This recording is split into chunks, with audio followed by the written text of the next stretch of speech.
Righty ho, everyone, and welcome aboard. Goodness gracious, we're having a little bit of a technical issue getting into the room today. My apologies for being a tad late. I am somewhat a little bit out of sorts, but never mind, we will get there in the end. If you're joining us the first time, my apologies once again for being a little bit late. That normally isn't an issue, but today it was. Righto, welcome aboard. And let's get going, shall we? I've got one of those weeks coming up, I think, where I'm just a little bit, I won't say disinterested, but I will say disenchanted. The reason being that everything, and I think this was pretty much the case last week as well, everything that I'm looking to happen is kind of on delay. It is on delay. And I'm just waiting very, very patiently for something to give me an indication that we are headed in the right direction. Well, sorry, in my direction.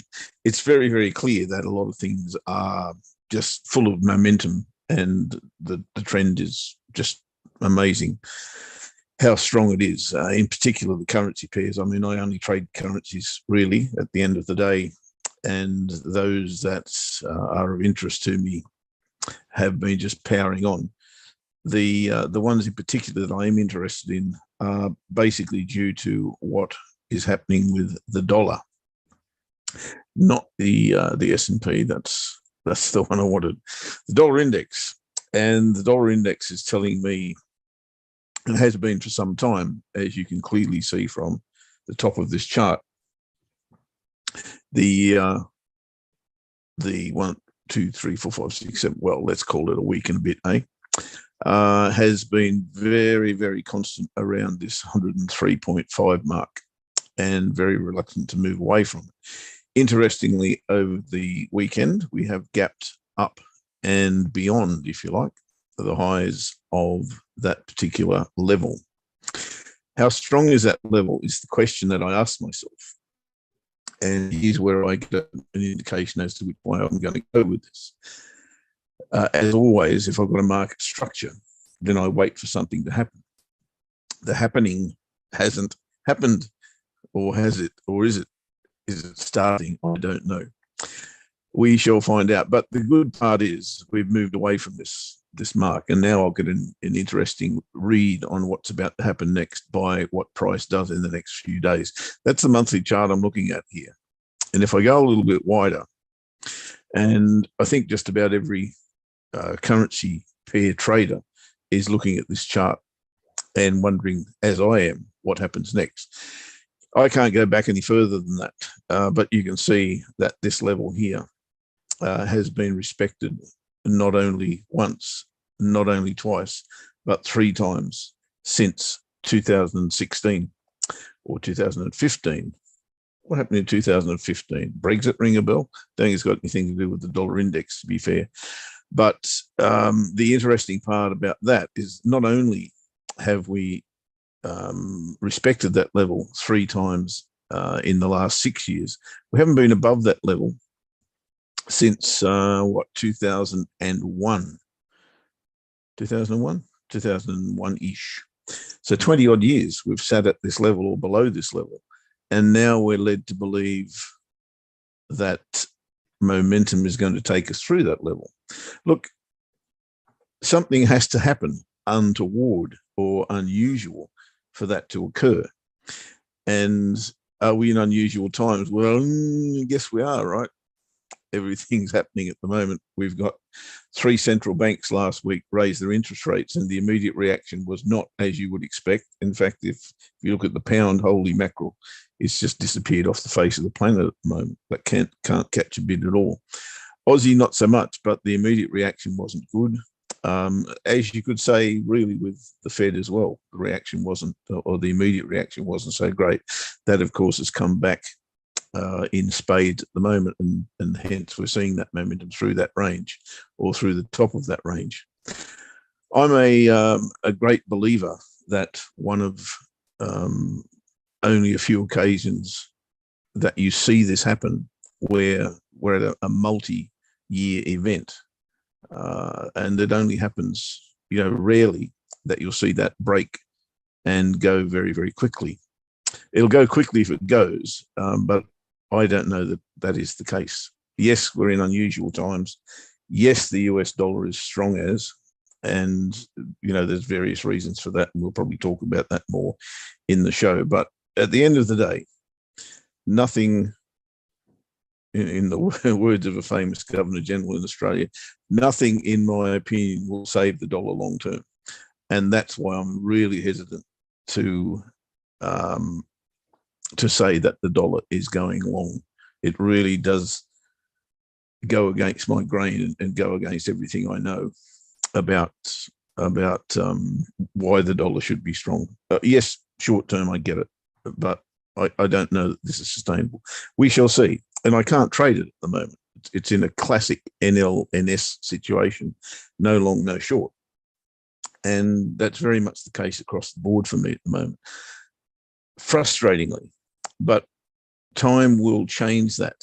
And I must be very, very faithful to my system, which doesn't allow me to trade at these levels, and wait and see what happens. If we get a break and retest of that level over time, then okay, that makes sense, because there's a very, very big gap above here, back to this level here. So, if you're in the longs on the dollar, you would have to be very, very confident that it's going further than it currently is. I'm of the mindset that we'll probably get a little bit of consolidation in this area here before that happens, if that happens. So that's the basis of where I'm at in terms of what I'm looking to trade at the moment. I'm just waiting to see things like the Aussie, which of course is the upside down version of that chart. What happens here? If you're a believer in three phases, then we've had one, we've had two. This is potentially the third of those phases. We've just got to take it through this level. And, it's exactly the same. It's the same trade. If you're talking US dollar index, you're talking Aussie as well. You're talking pound versus the dollar. You're talking euro versus the dollar, Kiwi versus the dollar, CAD versus the dollar, any currency. It's going to be the same trade to a large degree.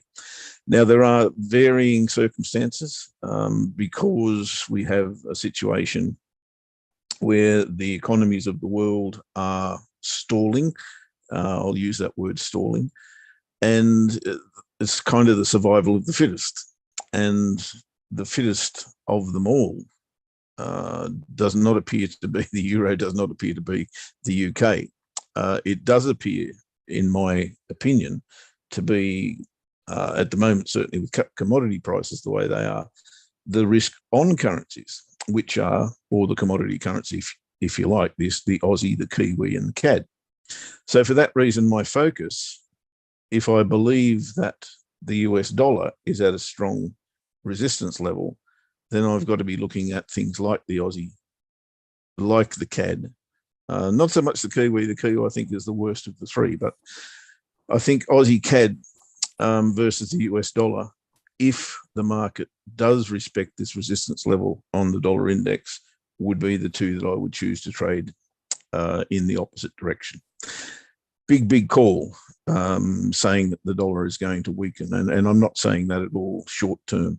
I'm saying if it did, and it does respect that level, and I get a lower high on those pairs, or the Aussie lower high, and the CAD, US dollar CAD high low, then I would be looking to trade both of those pairs. That's kind of where I'm at. There are a few others, of course, that are on the watch list. Ash has joined me. G'day, bud. Hey, mate. How you going? Good. Have you got a trade, or will I just quickly whip through these things? I mean, I'm in a trade. Let me just see if I can. Yeah, actually, yeah. This will still be valid for everybody if they want to get in. Let me just see if I can give you my screen here.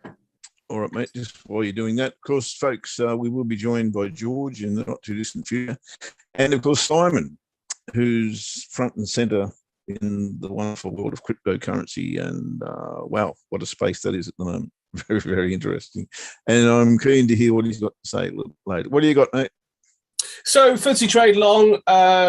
let's see if it comes back again and touches this level here. I got in probably a little bit early. I would have liked to have been in down here, but I was awake a little bit too early, and what I was looking at really, you know, was obviously sometimes we definitely, well, all the time we've got to try and get the right price, but there are times where I'll look at something and think, you know what, I think it's going there.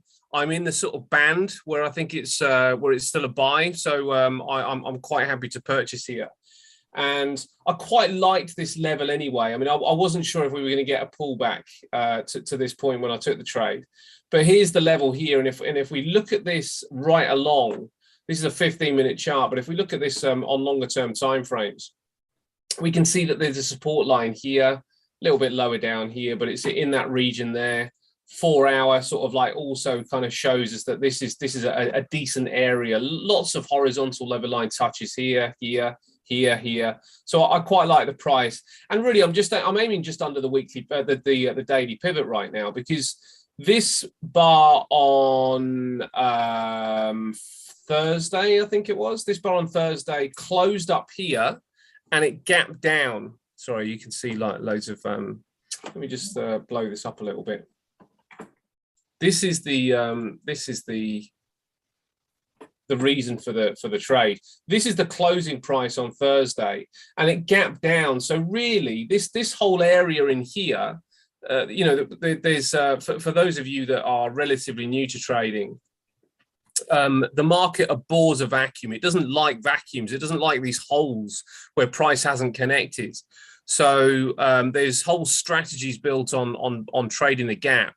Now, I'm not, you know, a trade the gap strategist, if you like, but I do know that you know there are strategies where you can trade the gap. So in this particular example, I'm trading the gap and just looking for this particular gap here to be closed down. Let me just make this up.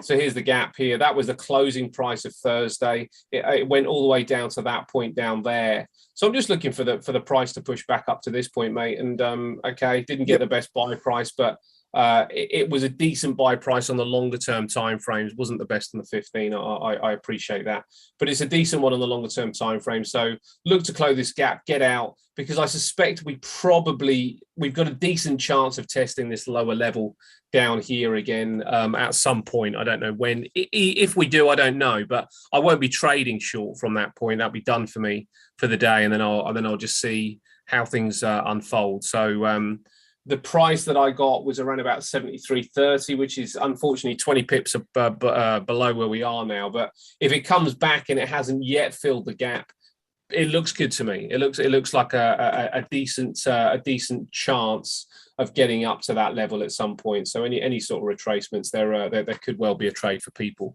But I did it at like 6 this morning, mate. I just happened to be awake, and or even 5:30. I can't remember exactly what time it was, but I was awake so early that I was looking through and I just saw an opportunity, so I took it. So it wasn't during the live show. Couldn't have told you during that. It was just, you know, it was like 4 hours ago.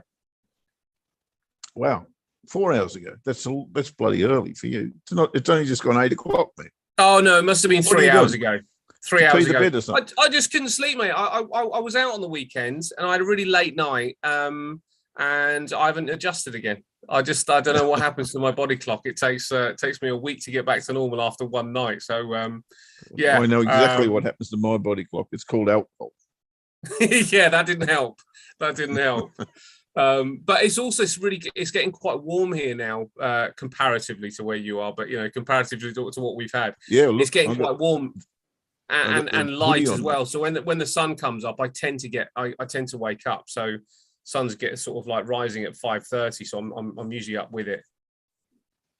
Happy days, mate. I know the long position is just a play for now. Yeah. What's going to happen? Are we in the have we hit that crash point? Do you think this is it? Are we really going down the tube, or what's the story in your opinion? Yeah, I think we probably are, mate. I think you know, we're going to get a few bounces back to the upside. I suspect these are probably going to be dead cat bounces. I think your point about the Australian dollar and the Canadian dollar is quite poignant, because this is where we can sort of, start to look at indexes as a hedge, one against the other, because the growth stocks probably, the nail looks like it could be well and truly in the coffin of these. When we look at the Nasdaq, is in a lot of trouble. And let me just make sure I can clear it. The Nasdaq's in a lot of trouble. So if you were to sort of try and get a decent price on this, you almost have to create a chart where you've got the Nasdaq versus the FTSE, and I would go with the FTSE because back to your point about the Australian dollar and the CAD, commodity-based countries are probably going to do okay, and commodity-based indexes are probably going to outperform tech-based indexes currently. But I think we're going to be in a bit of trouble, mate. I mean, it's, the Fed have gone. I thought it was really interesting what happened with the Aussie. A 0.1% interest rate rise in Australia, 0.25 in the United Kingdom, and a 0.5 in the United States. That sort of says to me the RBA are kind of like giving us a little token, but not really sort of showing any distinct direction of travel, really. I mean, it's an interest rate rise, and it does suggest that they'll be going, but I think they're going to be a lot more gentle than the others. They're stating as well that they would lower them again if necessary. They're not looking to to buy back bonds, but they're certainly not looking to sell the bonds either. They're just going to let them mature. So yes, they'll be reducing the balance sheet, but in a much more gentle way. And they're raising interest rates. Are they going to be going again at 0.1%? I mean, that's going to be there's going to be a gap. But if the dollar continues to go at 0.5 and the pound goes at 0.25 and they go at 0.1, there's kind of this gap between all of them. And that suggests really that inflation is not as much of an issue in Australia. I was going to say, well, inflation ticked over 5 this time, right? And that's tipped to go to 7. Whether right. That's next read or not is another story. But if it does go to 7, then 0.14, I think they raised it by or something, didn't they? What is it now? 0.35. It went from 0.25 to 0 to 3.5. 0.1 to 3.5. Yeah, so point whatever that is. 0.24. Yeah, whatever. Maths is not real good at this stage on a Monday. I think they are responding to their relative position rather than exactly the global economy's position, and I guess that's sensible at the end of the day. Yeah, what's happening here is not what's happening in America is not happening here to a large degree. So why go as fast and as hard as the Yanks are? So I think that's probably the right decision that they made. Whether that accelerates will depend a whole lot on the inflation rate. I think jobs, like everywhere else, seem to be okay. Yeah. So that's not a concern at the moment. Maybe it does become a concern when Labor get into government in the next couple of weeks, and that's probably the next big thing for the Aussie dollar. What happens next? Do you know what I think is I think it's going to be interesting to see who is correct in this journey, because you've got, as we said before, the Swiss National Bank, you've got the European Union, the European Central Bank, and you've got the Bank of Japan all on one side of the boat. Then you've got the United States really heavily, with probably the Reserve Bank of New Zealand on the other side of the boat.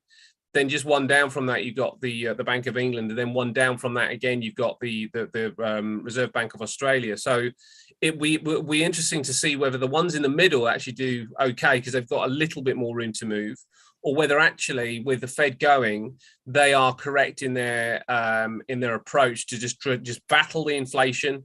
Don't worry about a recession, because that was the thing. Jerome Powell basically, as we said last week, he's not now putting recession front and center to his policy decisions or to the Fed's policy decisions. They're like, look, we're going to get this inflation under control. Well, because it's going to be a global thing anyway. Is that it's going to be a global thing? But do you know what is significant is really Governor Bailey, who's probably just a little bit more transparent in effectively saying, look, really, it doesn't really matter what we do. this inflation is well out of our control. It's not inflation which is coming from something that monetary policy will fix. So again, are the RBA effectively, just giving us a bit of a token interest rate rise because they're saying it doesn't really matter anyway. The monetary policy will not fix this. It will fix it a little bit potentially, but it might have a worse effect by us raising interest rates and trying to do something that we can't affect by choking the economy. Does the dollar survive? Is there tensions enough between the United States and China that push China towards some sort of digital-backed currency and shuts the United States out of the global market? In relation to in regards to China and Russia, it could. I think we've got a lot more pain to come. I think this is just the start. So Speaking of China, you mentioned China. Of course, we were speaking about the Aussie dollar. A lot's going to depend on how that pans out too. Their shutdown is going to affect us. Well, it will affect everybody. But and I'd like to think that Australia is not divorcing itself from what China's influence is. But I think they've kind of gone in a direction. Certainly, there's a lot of economic activity and trade in Asia. Certainly, India. They've just made a new deal with India, right? I think the reliance on China is lessening, month by month, year by year, and I think that's quite a conscious thing that's happening. Yeah. I think we're far more aligned with Asia now than, or the South. What part of Asia? That part of Asia, rather than that part of Asia, or to China part of Asia. Anyway. I think that's interesting. What's happening in China at the moment and how that read against the Aussie dollar will play out. Yeah, well, I think that the bigger issue and picture with that as well is that are we now at the phase where we are really, Donald Trump was pushing for this before, but are we now starting to choke globalization? Because globalization has been very, very good for the world economy, and it's been very, very good for all countries. Certainly the ones at the top anyway. Are we starting to push back on globalization where we get these fears kind of coming in against China, against Russia, and from their side against the West, where they start to just say, okay, well, you know what, we're going to have to cut ties. What was the news report the other day? China banning was it Dell and IBM and all these like PC making companies in China because of potential security issues? Didn't hear it, but not surprised. Yeah, well, this is the thing. Is this thing going to unfold that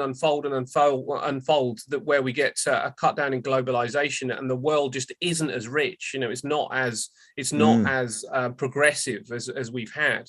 So there are, as I say, mate, I think we're at the start of this, and I think there are many things that will probably unfold and untangle before we get to the next knot that we will always kind of arrive at. I think further pain. I don't think the Nasdaq's come anywhere near far enough. When we're looking at up here, it's come down a way, but this looks like a bounce point. I did mark it off at around about the 1200, 12200 sort of area. So there's a trend line that I don't know where we're looking at for the trend line coming down to this point. I think that may well be a little bit over enthusiastic. That's down to 9,000, but could happen. It's another kind of. Don't 20%. Say it can't. That's right.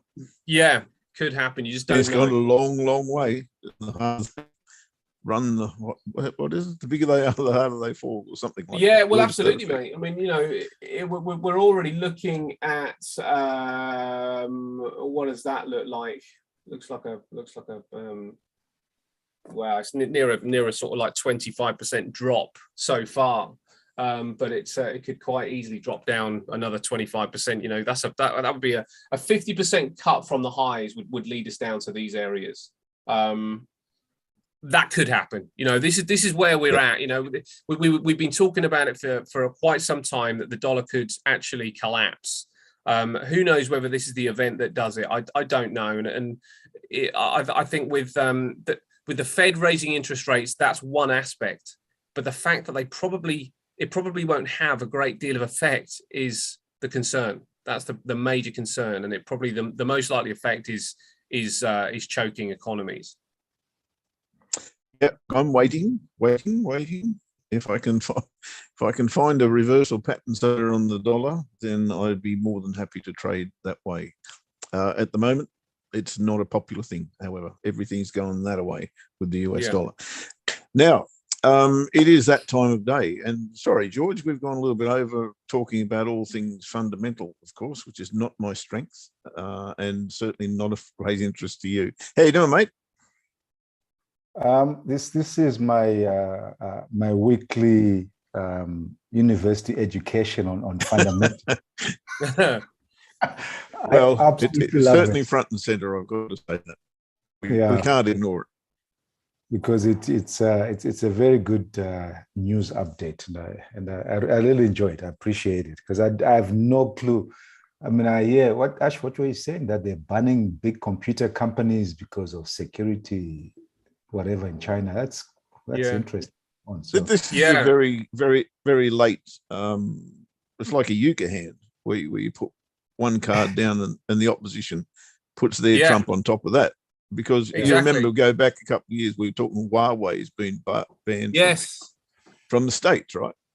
Yeah, this is like touche, isn't it? You can't have these big nations battling it out in the way that they are, and there not be some kind of eventual effect of, negative effect on the global economy. It's going to happen, isn't it? It's just what is the absolute catalyst? You just never know. I mean, what started World War I? Something that seemed to be quite insignificant in many respects. What started the War of the Roses? I'm watching one of those series at the moment. Well, I mean, talking about series, you must watch the one on tanks. On tanks. Tank battles and how tanks were built. Really fascinating how they developed modern tanks. I mean, from the old tanks. Why it was called tank, actually, because the Brits, that's you, Ash, and your guys didn't want the Germans know that you were building these beautiful war machines, but you described it as a tank. It was, well, what's a tank? It's just carrying water, so let's ignore it. But they actually oh, that is clever. I think it's fascinating. But anyway. Yeah. So what's happening in your world, mate?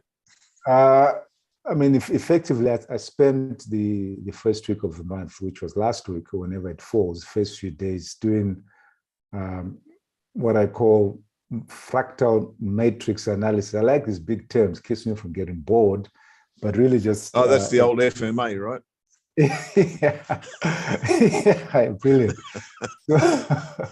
So at the daily level, I go back to say, how did I trade the last month? Now that it's all clear, what did I miss? What are the lessons? What could I have done differently? And then going into the new month, I've got all my key levels of support and resistance set. And the only things that will change as I go along is, high of yesterday, low of yesterday, midpoint, all of that stuff.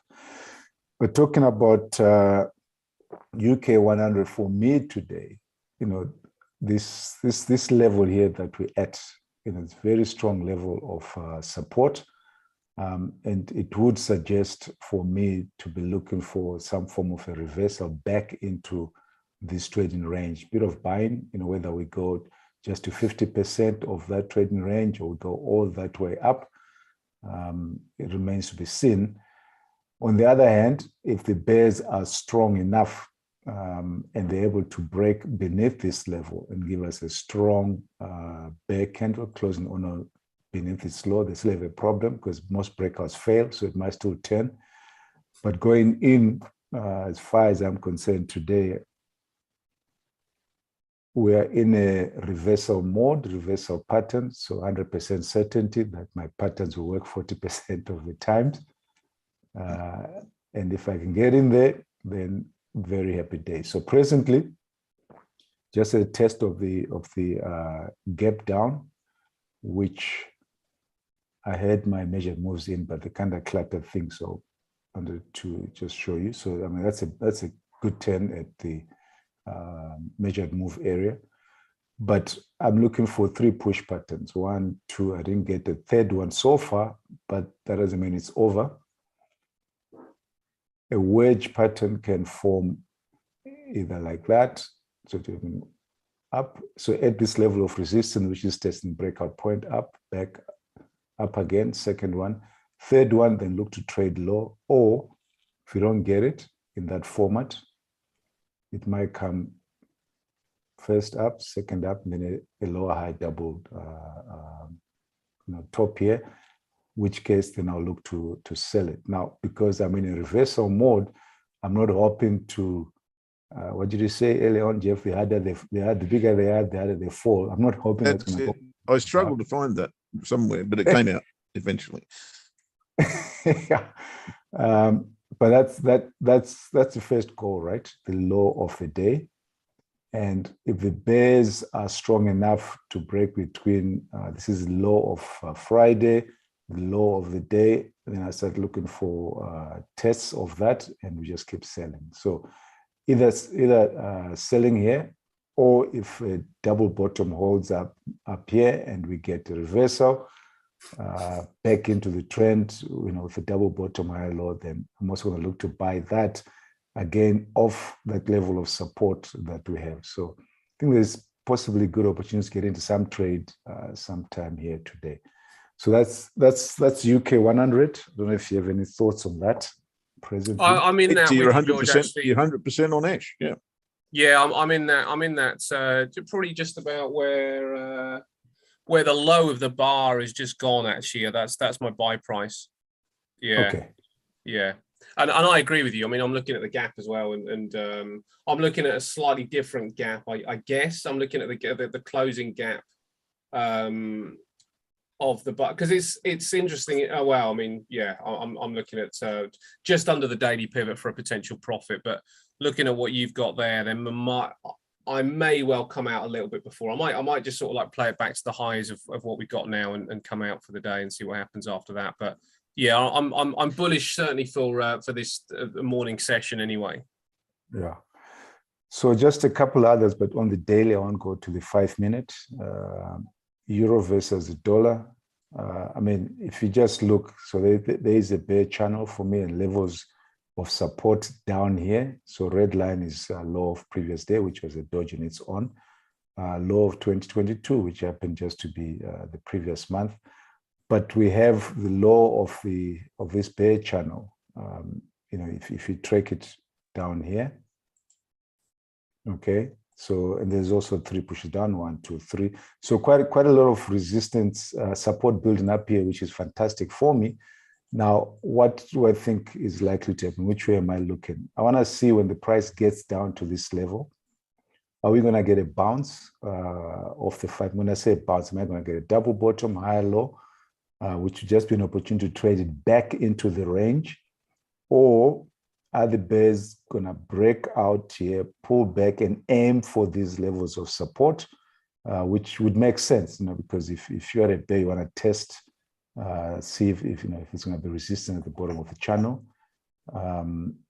So that level, which also be a measured move of the breakout of this, so whenever I look at previous days, highs and low, that full range of the day, if we break out beneath that, market would like to get here. If they get here, a lot of beautiful support here, support and possibly failed breakout. So if I don't get a bounce here, nice double bottom to trade back into the range, I'm going to wait to see if I get something coming off here, whether it's today or tomorrow. That's on Euro. Then just one last one. S&P 500. Again, it's quite interesting that they all have these clusters of support low of 2022. We have this channel line coming down. So I'm also looking to see, are we going to get a bounce off here? I mean, this for me, if you were to say, okay, which one are you just going to focus on today? If I had to choose one, I would wait to see if I get anything off the S&P 500. An opportunity to bounce off here and go long into the day. So, I mean, that's kind of the thinking of everything that's active. I guess there's a gap there as well, George, right? If on the shorter term time frame, there's probably a similar gap on the S&P as there was, you just showed us in the FTSE. Yeah, there would be. They definitely would be. Let me just do that so we can just move it across. I mean, those gaps really, I love seeing those because they give you so much information. For me, when I see a gap down, so bear strength, then I'm interested in that first candle. Now, I see a gap down in the first candle, I see a doji immediately, I say, oh, no, there's a bit of a problem with the bear case. The bears are strong and able to gap down, but why do they give us a doji? Okay, which says to me, look in the day for trading range price action in the early part of the day. And that trading range will also give us highs and lows, which may create an opportunity for a breakout as we get into the US session. So by the time we get to the US session, that trading range may have played out, giving me decent ways to look at breakouts, up or down, whichever way. Yeah, I mean, I like those gaps as well. The great thing about gaps is that you don't need any kind of measuring or anything like that. It's just that that's where the gap closes. So if we need a price to aim for, that's your kiddie right there. And if it doesn't go, it will eventually, because they close, don't they? I mean, it could take a long time, but they do close. Gaps don't stay open, and particularly in equities, actually, they don't. Or they haven't been staying open for very long, even with the huge volatility. I mean, we've seen a lot of gaps in the last 3 to 6 months, and they've always closed so far. Is this the one that stays open for a bit longer? I don't know, but yeah, I hate them for that reason. For that very reason, I hate them, because you know they're going to close.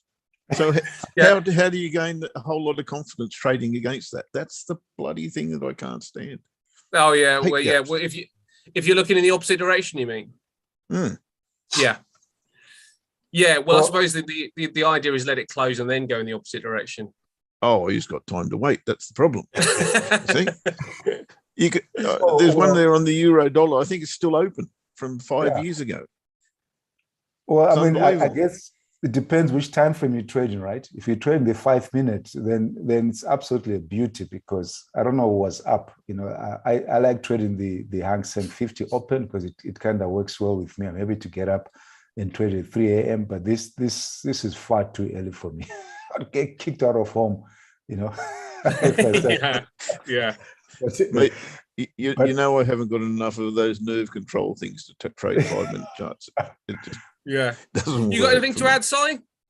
I think it's great. But yeah, how are you guys? I'm just looking at that thinking, well, it just go long until you close the gap, right? but like I mean, do you know what? I mean, it sounds really simplistic, but you know, because of and you've seen it, George, with the S&P and the FTSE, they are specifically the FTSE. I mean, the horizontal line on the FTSE goes daily, weekly. It's a strong level that where we're at. It's a very, very strong price point. And if you add the fear factor that we've got kind of globally with markets, the question is, if that fear is so strong, why aren't we just going through this level? Well, the reason we're not going through the level is because there's a whole bunch of orders sat here, fear or not. And we're likely to, more than likely, you know, the probabilities are in our favor to get some sort of dead cat bounce at minimum. So then, you know, when you sort of like see a gap to that horizontal level, then you're effectively saying, yeah, as you say, mate, simplistic as it sounds, just trade to the gap. You know, at least sort of like take a punt at this particular point and trade to the gap, because the level is likely to hold. Yeah. I just don't want to wait 5 years. Like it was 8 years. Well, it won't be 5 years. It won't be 5 years. 5 days is about as max. Do you know what? I wouldn't be surprised if it's the next 5 minutes. It will close it today, I would think. Gee, that's a lot of losers on a 5-minute chart. Holy mackerel. Yeah, haven't got deep enough pockets for that. Yeah, you'll pay it all in swaps if you're in that trade. It's waiting for it to close. But yeah, I mean, I like it anyway. That's my particular stance right now. It's long FTSE, and I'll trade it's the gap, and see what happens after that. Yeah, just take bites intraday, right? As you get up to close it, you know, it's a good thing is you can sell and buy as it sets up until we close it. Then, you know, get up. Yeah. I mean, I'll be interested to know sort of how people in the room are finding the markets right now, because the increased volatility is really good for the people that are on the right side of it. But if you're on the wrong side of it, or you just out and out confused by it, then these markets can seem extremely frustrating. So How are you guys like finding that the markets? Are you finding it tough going, or are you quite enjoying it? I don't know whether even longer term timeframes are even harder. I thought what you said. Well, I was going to say, mate, what you said earlier on was quite significant and probably quite poignant, where you were saying, well, I've got to wait for the system to kind of to actually give me the signal that I need. Yeah, it's got to reset. And that's just not happening right now. No. Got to reset, but I think that the 30-minute charts. And I was talking to a group I have on Thursday, and we're going through the euro dollar just from the previous week, and you have to wait for them, but they're sitting there waiting for you. In particular, the euro dollar, and the same applies today, where we've got an untested daily pivot on the euro dollar. What are you going to do? It's been testing the daily pivot so frequently. You just can't trade away from that. And if you get the setup to trade to it, then absolutely 100%. It's very similar to what you're trading today, because it's at the bottom of a rectangular or a box range, if you like. So if I was adept enough and had the risk profile that others brave people seem to have, then I would probably be in a long right now on the euro dollar, and exactly the same target daily pivot area. But that's not my MO. I'll wait. Yeah. Well, I think that's the thing, isn't it? You just got to stick to what you do, and don't get romanced or distracted by what anybody else is doing, because it's not relevant to you ultimately. And this isn't really about it's not a sprint. It's about sort of staying in the game. And there are many things that we know at this point as well. From last week, we know where the Fed are going. We know where the RBA are going. We know where the Bank of England are going. We even sort of are getting a bit of a hint about where the European Union are going. And there are disparities, but it doesn't mean over the shorter term timeframes, particularly on a Monday morning, that those fundamental aspects that are in the market are going to play out today. That they are going to sort of like, there are going to be some people that will take advantage of the price point that it's at now. And there are some people that are quite happy. I mean, Simon, this with Bitcoin. There are people that are happy to buy Bitcoin now, even with the probability that it's going lower, because they think ultimately it's going higher. That's so right. If you're shifting a lot of money like these institutes are, they're not going to wait for the absolute bottom to get all their positions on. And aside from anything else, they can't put their clients' money to one side for a sustained and elevated period. They've got to get it to work. So there will be some buying here. There will be some cutback of volume of positions shorting at these particular prices as well. While some people sort of like speculate and hope that they haven't lost their shirt because the market is about to tank. So as people get out of the way, we're going to see price fluctuation. So even though we might be saying strong dollar, weak euro, weak yen, weak Swissy, mid Aussie, don't know what to say about the pound. It doesn't mean it's going to play out like that today. Pounds. Well, the one thing you can be sure of, as soon as everybody starts saying the one thing, and they are, look in the opposite direction. Yes. Yeah. Absolutely right. But then by the same token, mate, how do you possibly, mind you, I've said this before, how do you possibly buy the euro? It's an out and out sell, and then it starts to fly. So I know nothing about the euro. Well, you've got to have one of two things: massive kahunas or massive bank account. Yeah. I love my kahunas. I want to keep them there. They're worth hanging on to. I mean, mine, not it's far too early. Yeah. All of a sudden, I had the same. I got the same problem as you, mate. I had a really heavy night out on Saturday, and my clock's gone, and I was up at the Crack of Sparrows this morning, and I'm like, I'm ready for bed now. Yeah, I suppose it's one of those things. You see, even though I'm very tired, this particular period, because of my approach, is brilliant for me. It's just like, this is what I need.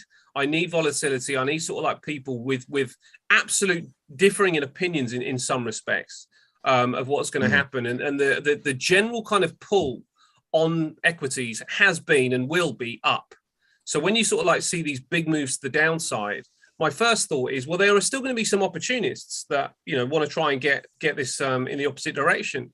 Now, if you pick it right, then you're not aiming for 1% anymore. You're aiming for 2, 3, 4% moves because of the volatility. If you get it wrong, then if you use stop losses, then you're looking to get out at 1%. So, you know, these are great opportunities because of the moves, because the moves are a lot more accentuated than they have been previously, which means that I've got to get involved. I haven't really got a choice. Yeah. The losses stay the same, don't they? If you're following the strict. Or they can be less, really, because you don't have to go into as much. Yeah. Yes. Yeah. You can change one or the other, can't you? You can keep your profit line the same, but change your change your losses, or you elevate the profits while keeping the losses the same. So yeah, it's whatever approach you want, but the market is providing opportunity right now. And some people will have massive results once it has panned out. No question. Yeah. Staying in is a problematic exercise, as I can attest to the last couple of weeks. That's just, and they just, oh my God, look how much I left on the table. You know, it's unbelievable.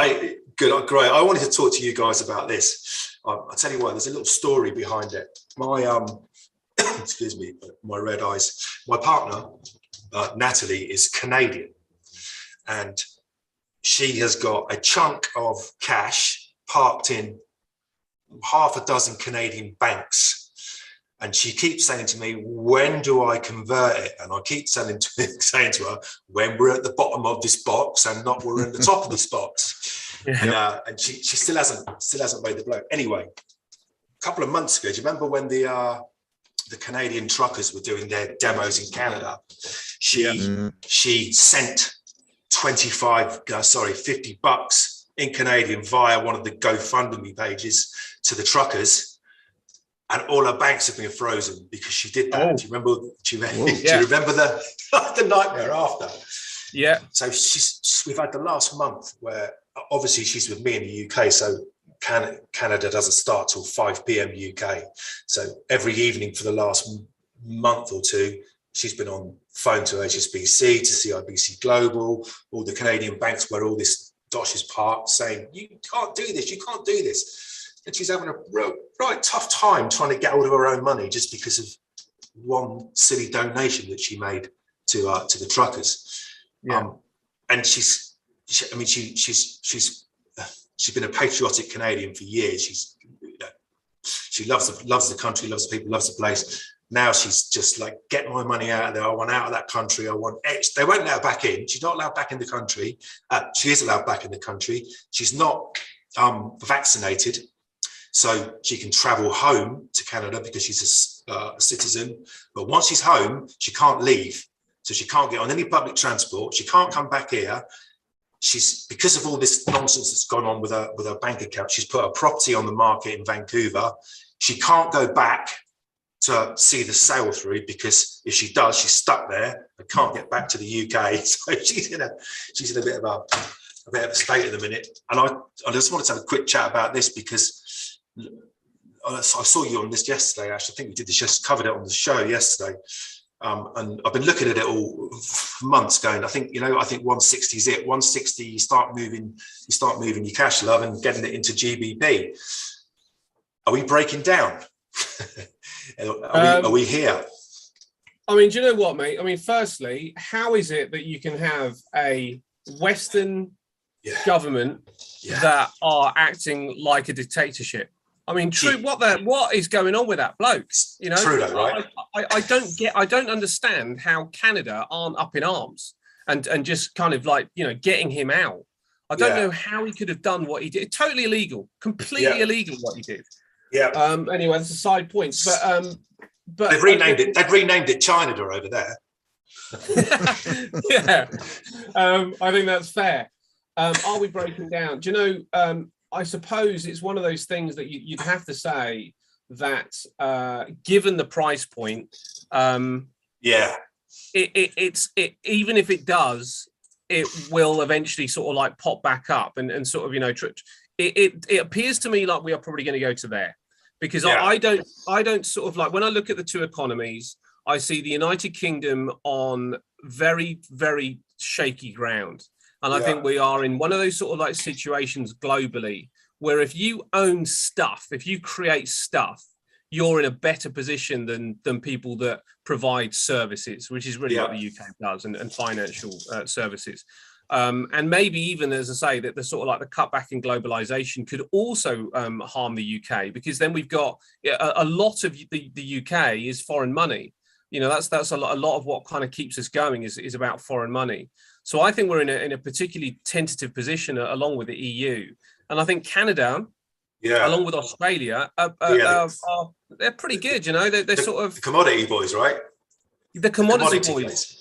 Yeah, I think so. I mean, you know, as I say, because they own stuff, and they have stuff that that they can give to the market. They're in much better position. I mean, I'm just going to have a quick look at the fundamentals. Bottom line at the minute is you can't do anything anyway because you still hasn't got it unfrozen. But it's disgraceful. I suppose that the thing is, and on top of that, I mean, I don't really know about the Canadian politics apart from that one sort of like point with Trudeau. But the other thing is, in the UK at this particular moment in time, UK politics is in a bit of a is on very shaky ground. And that also sort of like says to you, why really would you want to own the British pound at this stage? You know, there's kind of too much against it. But when you look at this chart, you say, but what about the price point? Well, the price point is a buy area. Is there a reason to buy the pound against the CAD? Probably not.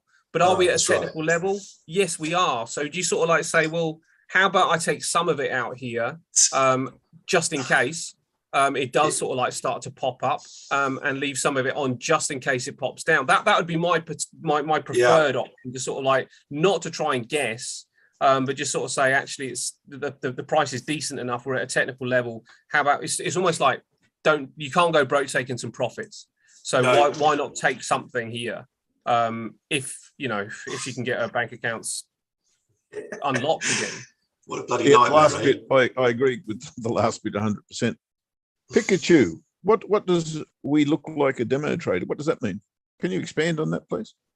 That's a YouTube question. Sorry. What's Pikachu? I missed that. That's a name. What is it? No, sorry. Somebody on YouTube has said you look like a demo trader, and I'm just asking what they mean by that. A demo trader? Yeah, yeah, indeed. I don't know what it means. But that means either. Sorry, that was a question that had to be answered. That's all. Okay. Just addressing it. So it has nothing to do with that. Is it a question or a statement? I have no idea. I mean, if it's an opinion, Pikachu, that whoever looks like a demo trader, then stick with it. I mean, if that's your opinion, that's you know, it's not really a point of conversation. It must be the shirt we've got on or something. Well, maybe so. But anyway, go on, mate. What was the next point? Oh, yeah, no, that was it. Really, it was just a quick chat about that, and I'm kind of in your boat with that. Just want a quick look at what we looked at last week, because we spoke about this last week, and about this breakdown in 2017 and this breakdown that's happening now with these two up channels. Last week we spoke about it. We hadn't broken down from here. Now we have. What I really wanted to show you guys was this, because I was messing around with this at the weekend. Tell you what, mate, I was watching this, and I was sort of I was thinking about the Nasdaq and our conversation about the Nasdaq, and just thinking about the potential bloodbath that we're I don't think we're there yet, right? And I was thinking, well, Bitcoin at the time of conversation, Bitcoin was at 38,000, and I was thinking, okay, if there's a bloodbath on the Nasdaq, it'll get to maybe 30 and we'll be okay. But then this drops closer to 30 before we've kind of had the bloodbath. Yeah. That's now suggesting, are we going to 20? Are we going to 12 on Bitcoin? I think what's coming next might answer that question. So bear with me. Okay. You guys have all seen this what do they call it? The psychology of a market cycle, right? Where you've got all of these different emotions as the cycle plays out. I think Julian's quite hot on this. Let me blow this up. When you get these, it starts down here at the hope, and it's the top hits with euphoria, then you get the complacency. We just need to cool off for the next rally. Then you get the anxiety section. Why am I getting margin calls? This dip is taking longer than expected. Then you get the denial phase. Then you get the panic phase. So I kind of plotted this with the Bitcoin chart. And let me pull this up. It was really. I'll tell you why at the end. But you can just see this chart on here and how all of these areas and all these at different times, complacency on the lower high, anxiety, denial, panic, then the big capitulation phase, which we had here. And then if you move over to the next cycle, it kind of starts again with optimism and the hope on the left, ending in euphoria, complacency being the lower high, anxiety, denial, panic. And then I got to thinking, well, I got to this capitulation stage on the second cycle, and I thought, let's go back and have a quick look at, let me pull this up. Where is it? I don't think it's this one. Yeah, it's this one. So I went back. This is on the Heikin-Ishii because it's just easy to see, Heikin-Ishii candles. I went back to the last cycle and I looked at all the, let me blow this up. I looked at all the corrections, and whenever there was a 50% correction, like we've just had or are having, I looked at the volume and I saw the volume that was fading. And then as soon as we hit this exhibit A, I've called it, in 2018, straight after the crash, massive spike in volume. Exhibit B, same again. This is March 2020, the COVID one. Downward on the volume and a massive spike in the big correction sell-off. Same again in 2021. I got caught up in this one. It was horrible. Massive red bar. Lots of volume. This one, no volume. So that makes me think that we haven't had that capitulation stage yet, and the charts that we've just looked at kind of backs that up, doesn't it?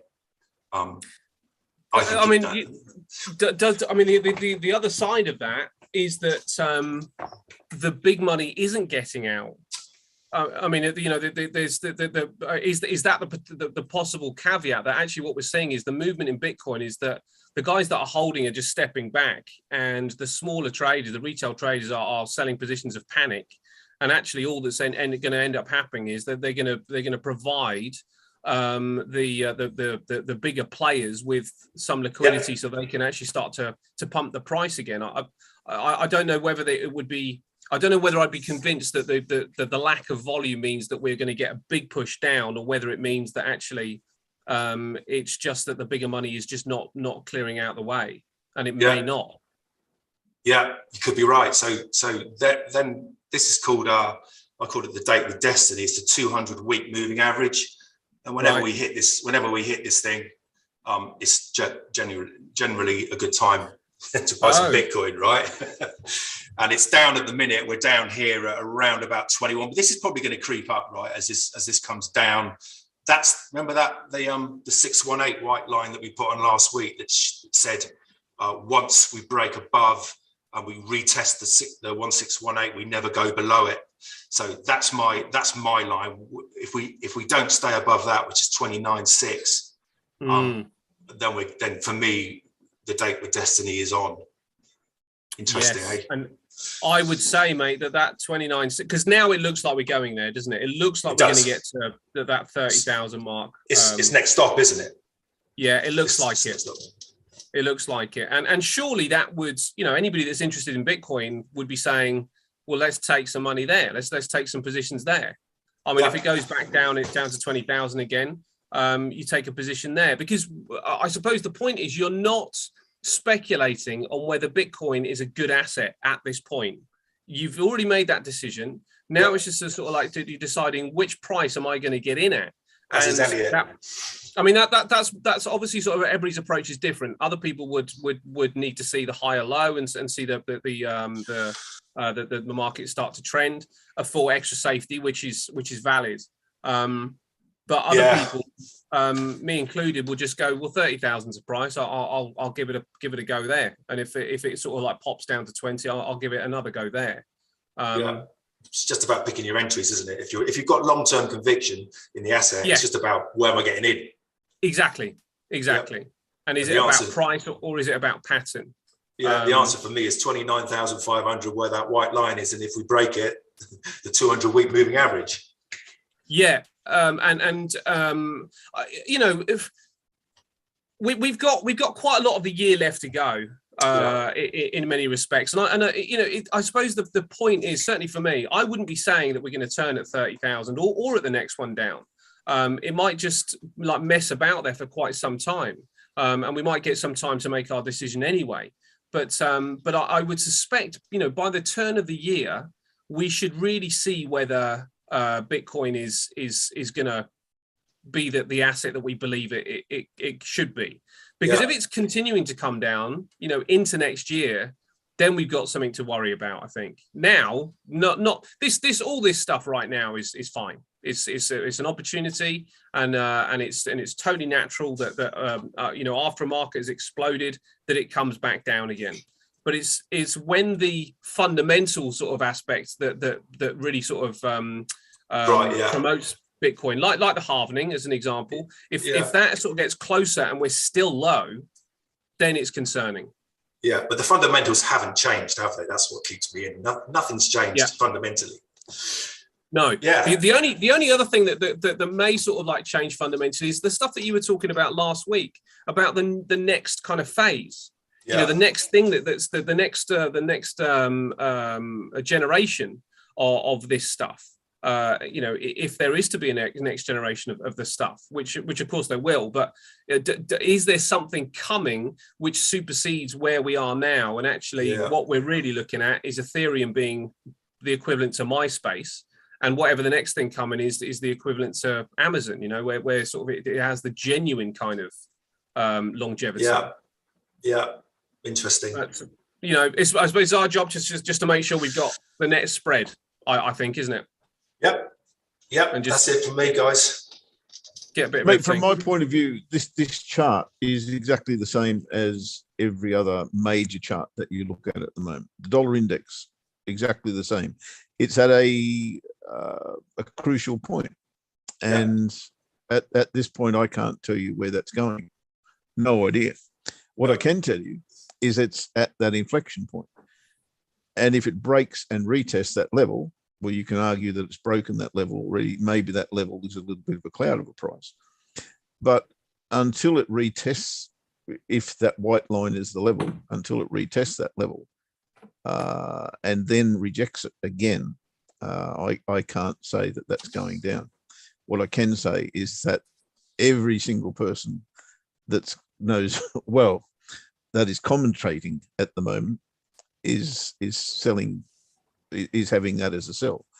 And same with the stock market, same with the US dollar as a buy. It's all the same trade at the end of the day. So it would appear that Bitcoin is in that basket also. Agreed. Yeah, they're all at the same point, aren't they? All of them. Yeah, I think that is the point actually, that they are all the same trade, and then it's just sort of kind of picking the asset that you like the most for, you know, later in the year or 2 years away. Yeah, I'm happy to have a week off. Well, you know, that's the other option, isn't it? That you just sort of like take this time out. Yeah, the sun's out. You want a week off? Yeah. I know. The summer's coming. It's not too bad, is it? It's lovely out there. I guess we've pushed the hour. I don't know if anybody else has sort of like got anything else they want to interject. And if you've got anything else, mate, that you wanted to get to, any other charts you want to get to, Jeff? No, I think it's exactly as I've just described. They're all at the same point, and until they make a decision, then I just have to wait until that decision is made. And if that happens to be in the opposite direction to what everyone's forecasting at the moment, all the better. Yeah. That's kind of where I'm at. Okay, mate. All right. Well, that sounds good. Thanks, Si, as well, and George for coming in and just giving us some insight. It looks like George doesn't care, do you, George? It's a 5-minute chart, man, and just goes, right? Yeah, well, yeah. Whichever way, something's going to happen. Yeah, it doesn't matter, right? Yeah. We'll pull through, and it's just about sort of like keeping your emotions in check, isn't it? Because markets are volatile, but we can't show volatility within, because if we do, then we're going to get run over. We've got to try and take advantage of the volatility while keeping our heads straight. So yeah, everybody make sure that that you understand that when you're going into your day, that these things pass. So if you're not able to kind of handle the movement, don't worry about that. Just step away for a while, whether it's a week, a month, or slightly longer. It will change again, and whichever strategy that you're following will start to work again. But it is a different market right now. It's full of energy, but we've got to be calm as possible. Actually, I will share one thing before we go. Yeah. Talking about the euro dollar, as George was, and as everybody tends to, because it is the go-to currency pair.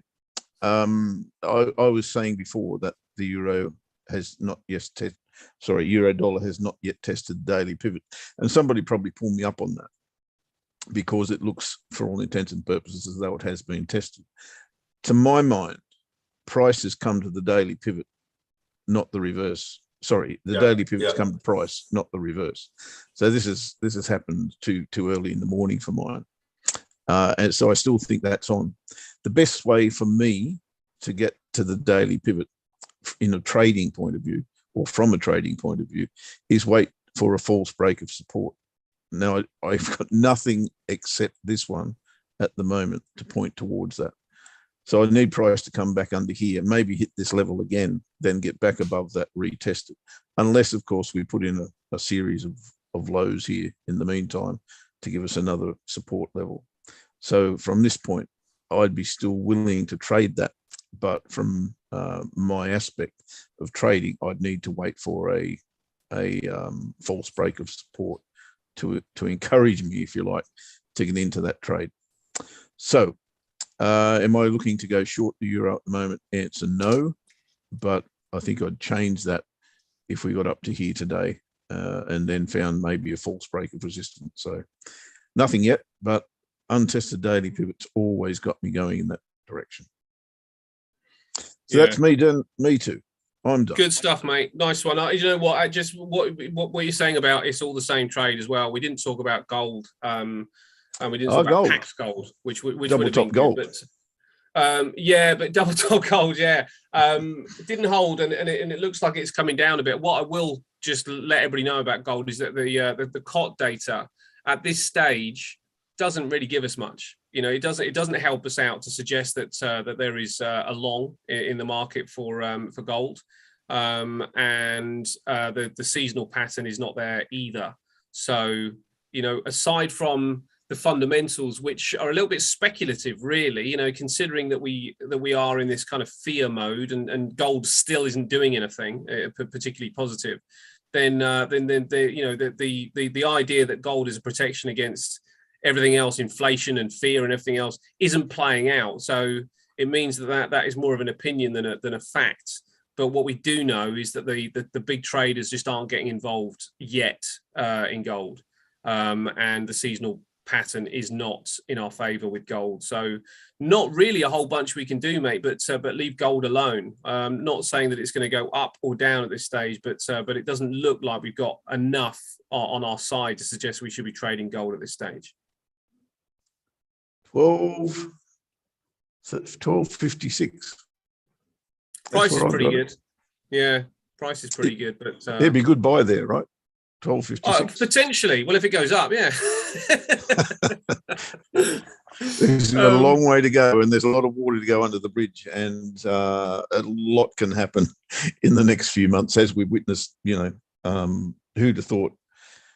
What Brexit, Trump, COVID. What's next? What is next? I have no idea. No, something. But one thing you can be sure of, there'll be something. Yeah. As long as it's not nuclear. Oh, don't Yeah, say as long that. as it's not nuclear, otherwise we may as well give up now. Let's go enjoy the sun while we can. Exactly. All right. Okay. I better go and hug my dog before let's they wrap it up launch there, one of mate. those things. Maybe if there's any other chatter, we can talk about some of these other crypto markets. Do you know what? So I wouldn't mind knowing if there's some stuff with AI, any crypto markets with AI that are interesting, not stuff that is just out there that's doing stuff. If there's any AI stuff, I think that would be fascinating. If you guys haven't heard of it, check out an AI that Musk is investing in called DALI, D-A-L-E. DALI, based on Salvador Dali, where you can literally say something, Jeff in the Alps, and it will put Jeff pictured in the Alps, perfectly done, purely through what you state, rather than you dragging and dropping it. Is amazing software. But I think AI is also the future. So if cryptos match AI and marry anywhere along the line, I think that might be an interesting discussion. But they said that quite some time ago about the cattle industry AI, right? What? Different AI, mate. Different AI. Right, we'll wrap it there, mate. We will be back on Thursday to do it all again, and also have, what do you call him? Jovial John, or is it something a bit more intelligent? Yeah, Jovial John. Jovial John in the Thursday Theatre of Thoughtfulness. Yes, absolutely. That's it. There we go. All right, mate. Thanks, guys, for being on. Have a great week, everyone. See you Thursday. Ciao.